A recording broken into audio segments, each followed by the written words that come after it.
I think the power of Boris Johnson is massively exaggerated in British politics. He's now one of the most unpopular politicians in frontline politics. The star quality has definitely come off Boris Johnson.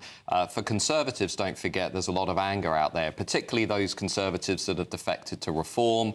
He was the guy who liberalised immigration. He was the guy who put mass migration on steroids. He was the guy who lost control of the borders. He was the guy who removed the requirement for British companies to advertise jobs here before advertising them overseas. He's the guy that presided over the graduate visa programme. And I think a lot of Conservatives, you know, remember, Michelle, this isn't 2019. I think a lot of Conservatives now look at Boris and they just see a guy that betrayed them, sold the country down the river.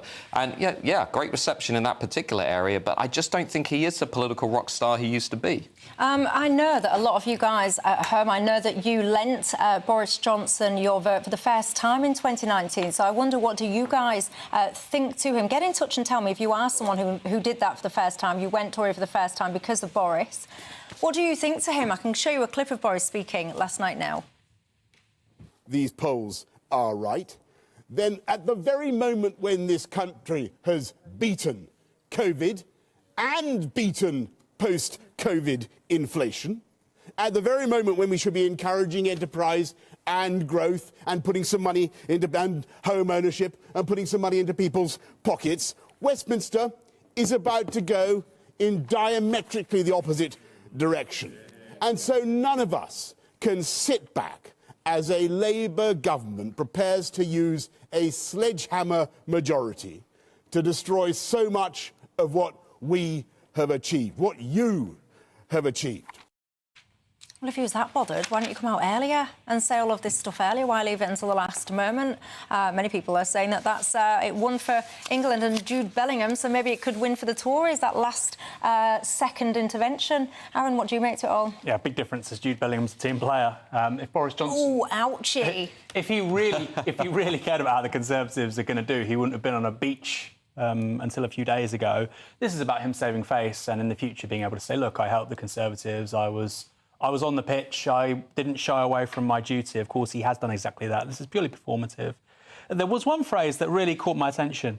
If you've got a few thousand to spare, then go ahead, vote Keir Starmer. And I'm thinking the Conservative Party for my entire life has pitched itself as the party for people that want to get ahead, be successful, own a small business. Now, things have been tougher for all of us in the last couple of years, but there are still many people doing pretty well, keeping their head above water, growing, prospering, the backbone of small business across this country.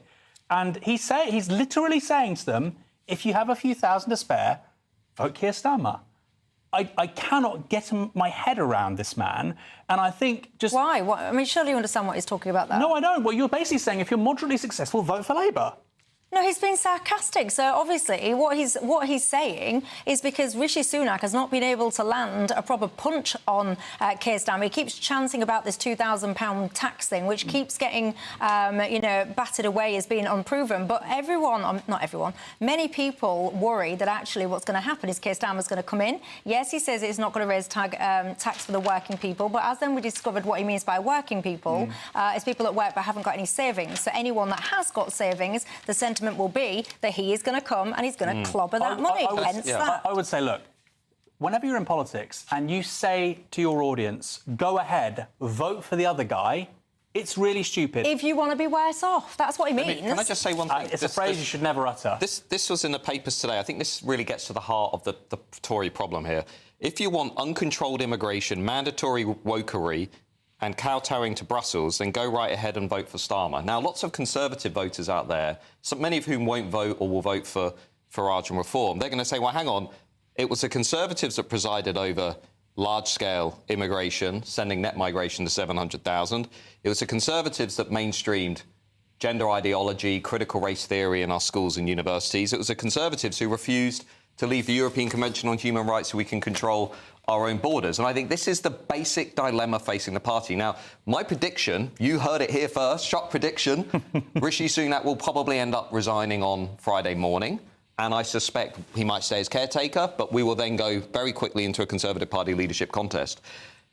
This is the dividing line in that contest, because the Conservatives are going to have to decide, are they a party for establishment Tory Liberals, Or are they a party for national Conservatives who understand what the Brexit realignment was all about? And that contest is going to start Friday morning.